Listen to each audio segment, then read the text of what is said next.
أقوى محبي الليغا الإسبانية الدوري الإسباني للموسم 2022-2023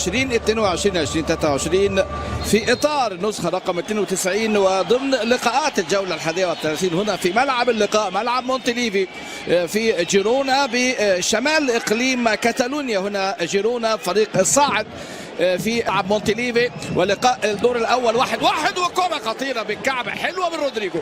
بداية قوية في طبعا الكثير من التعديلات. طبعا لاعب تشينجوف اللاعب الأوكراني رقم 8 ريكيلمي 17 توني كروس رقم 8 ثلاثي المقدمة مارك دقيقة 70 وعاد الاسطواني من ركلة جزاء كان في الدقيقة 80 في ملعب السانتياغو. مرة نشوفه في اليمين وادي الكرة العرضية من ناتشو يا ناتشو فرنانديز سجل في مرمى قادش وكان هيسجل. كرة حلوة ناتشو شفناه في المباراة الماضية وتشوف الركنية العرضية الخطيرة هنا المحاولة الرأسية 3-1.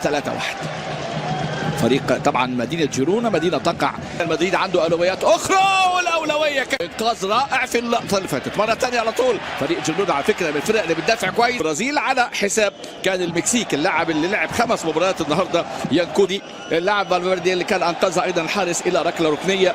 حتى الآن أولى على الكرة بالمقاس إلى كارفاخال اللي طمع فيها لكن تعود إلى فيما هو قادم إن شاء الله. على طول الكرات العرضية جيرون موراتا في الدقيقة 90 لأتلتيكو مدريد. يا عيني على اللمسه الاعجاب بيزداد والطموح والتطور اللي عند فينيسيوس الحقيقه بيضعه في مثابه امهر اللاعبين بل افضل لاعبي ريال مدريد هذا الموسم. افضل لاعب في ريال مدريد يا امام مانشستر سيتي بعد ما تخطى تشيلسي في ربع نهائي مسابقه دوري الابطال. لكن تغطيه روديجر ادي اول فرص اللقاء.